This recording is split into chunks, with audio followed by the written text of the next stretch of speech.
Right, guys.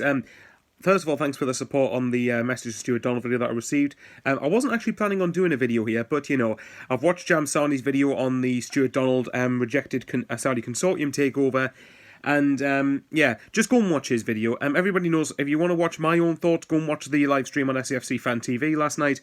All I'll quickly say is that if Donald really claimed he wanted what was best for Sunderland and there was nothing wrong with the Saudi Arabia's whatsoever, and he felt the only thing was wrong that they didn't want him to stay on board, and he's rejected that because he wants a bit of the slice of fame, then he's as much of an arrogant chancer as everyone's claimed him out to be.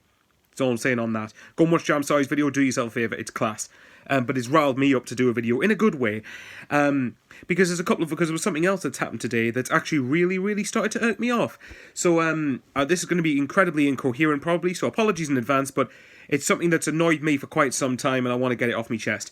Today it's just been announced from Bolton Wanderers' Twitter account that they have just announced the signing of Ian Doyle. I think it was from Swindon, correct me if I'm wrong.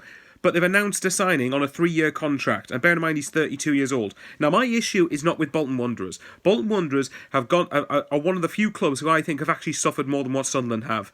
And I think that, this is a great signing for them in that it's showcasing, they're showing something what Sunderland aren't, or what's it called, ambition, and actually trying to make sure that they give themselves the best possible chance of strengthening for next season to go back up to League One, because Bolton shouldn't be in League Two. Bolton should be winning that league next season, or at the very least comfortably finishing in the top 3. So, well done, Bolton. You're showing what we're not at the moment. And this kind of brings me on to my point. I am sick. I am absolutely fed up and pig sick of Sunderland constantly waiting and waiting and waiting and waiting to make signings. What are you waiting for? What on earth are you waiting for? For the players that you want to get a £5 Tesco's meal deal as payment or something? Like, honestly, it's an absolute joke the way we're going on at the moment. In case the hierarchy at the club have failed to notice, we are coming in to the 3rd straight season in bloody League One. We are coming into our 3rd season at the 3rd tier of English football, which next season, again, and I'm sick to death of people having a go at me for mentioning this, I am going to mention it because it's a relevant fact. So that next season will be Sunderland's only their 4th season in over 140 years of history at that level.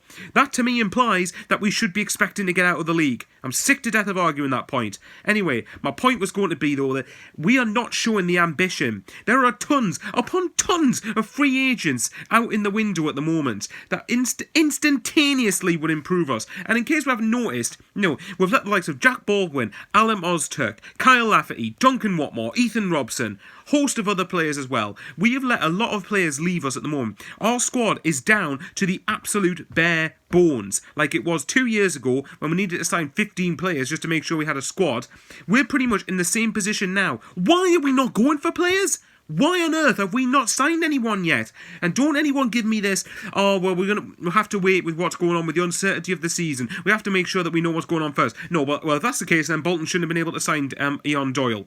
Now, I understand the circumstances at each club are not exactly the same. I do completely get that, trust me. But the point was, I'm just absolutely fed up. I'm shaking, I'm that irate here. Thanks, Jam Sani, you've riled us up here. But why on earth are we sitting back and waiting for what are we waiting for? Right, just as a few good examples, and I'm sure I've seen Bristol Rovers have been going in for players as well. I'm sure I've read somewhere that Bristol Rovers have made a couple of signs, or at least have tied players down to new deals, and that's another point actually. I looked on Bristol Rovers Twitter just to make sure before I came on for this video that I think they've got at least 2 players signed on new contracts. Now, funny, when every other club wants to do something, they do it like that. Sunderland, it seems to take bloody ages. Tom Flanagan, why the hell has that not been sorted out yet? His contract ended a week and a half ago, officially, so how the hell has he not been sorted yet? Chris Maguire was done very quickly. John McGuckin, for all I was raging that he was going, was done very quickly. Why on earth is this stalling so much? Get the deal signed. Get the deal done. Stop wasting and fannying about and waiting for whatever else to happen. But the other big point was the fact that you've got here's just 5 players I can think of at the top of my head for free agents. Right, Bailey Wright, there's the first one. This deal should have been done. I don't know why on earth it hasn't been yet. Why on earth are we waiting? Bailey Wright apparently is settled in the North East. Apparently he wants to come back. And instead of doing the proactive thing and making sure we sign him, we'll just wait. Come on, do us a favour. The next one, Luke Garbett. Now, this is a player I'm not expecting Sunderland to sign, but he was a player who did reasonably well on loan at Ipswich last season, or at least from what I can see, did well. He went to Ipswich last year, scored a few goals from left back as well. I might as well point out, but you know, unless Ipswich fans in the comments tell me if I'm wrong on that, you'll know more than me. You've got Ben Hennigan from Sheffield United. As far as I'm concerned, we need a couple of centre halves. If you get Bailey right, and then you got Ben Hennigan, who we were apparently interested in, I think, at one point in the last couple of years. You know, why on earth can't we go for him now? Another one is Armand Nangelé, who's left Blackpool, and I'm sure that was a player that we were monitoring or looking at one point.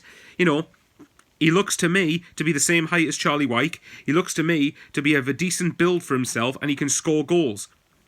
Why are we not holding conversations? And the last one, and of course I'm going to keep mentioning this, Marcus Maddison. And I don't want anybody telling me Marcus Maddison is unrealistic. No, it should be realistic. It's a player that we should be looking at. He's got creative talent about him. He's clearly someone that we need in our starting 11. We need someone who's going to help link midfielders or the rest of the team to the forwards to give them chances. Marcus Maddison is a player of that ilk, and I'm absolutely flabbergasted as to why Sunderland aren't interested. I completely understand not going for him when he's got a 2.5 million release clause. I completely get that. I would have rather we'd signed him, but of course I'm not expecting us to pay that. That's fair enough. Now that he's free though, there is absolutely zero excuses for why we are not, at the very least, attempting, and I mean properly, seriously attempting to sign him. I am fed up again, and this goes back to the big problem, and I'm not necessarily certain this is Phil Parkins, and I wonder if this is the hierarchy, this. Why are we waiting? And every time they say, and if the argument back is, well, there might be a takeover, well, their own words, they've claimed that takeover shouldn't affect their transfer business, so come on, you know, you claim you want to get promoted, come on. Right, now's the chance to show it. Why aren't you doing it? If they're all working on something behind the scenes and I'm just missing it, fair enough, and I apologise. But it makes me pig-stick and irate, quite frankly, when Sunderland are just being so reactive every single window as opposed to trying to be proactive. There you go, I'm shaking the phone, I'm that annoyed. We're so reactive every window, and it really does my head in. Why can't Sunderland just go out and get what they need? And again, when you look at the players that have left the club in terms of wages, again, you know, Duncan Watmore, allegedly on 20k a week. You've got Jack Baldwin, Ethan Robson, Alan Monster, Carl Lafferty. They wouldn't have been on pittance either. So come on, we should be able to afford a few of these players. Now, if it's granted to do waiting to see what's happening with the salary cap, then maybe I could half understand it. But then surely then you shouldn't be selling Ballymumba. Surely then you should be looking at what you've got in the academy. Some players that, you know, now's, whether they're ready, whether they think they're ready or not, now's the chance to show it in the first team because we can't afford to sign any other bugger. You know, come on, Sunderland, this is an absolute joke at the minute. Sunderland, what are you waiting for? What are you waiting for, Sunderland? This is an absolute travesty. You claim you want to go up, but you're making it so unnecessarily hard for yourselves. Why can't you just go out and get what we need? Again, Bolton Wanderers, who, again, are one of the few clubs that have suffered more than us, in my opinion, they shouldn't be in League 2. Likewise, we shouldn't be in League 1. But they're at least going out and showing ambition. They'll have thrown money at Ian Doyle. If this was that much of a problem, Bolton wouldn't have been able to do that deal. So I refuse to believe that Sunderland can't be going for these players. Oh, God. I love you and leave you there, guys. Oh, God, I'm going to get a coffee here. I love you and leave you there, guys. This is just something that's really got me irked up. And Bolton, good luck to you. You'll probably win the league next year, or you should at least be coming up. And by the looks of it, we're going to be playing you in 21-22 because we're not showing the ambition to go up. Take care, guys. Love yous and leave yous, and see you later.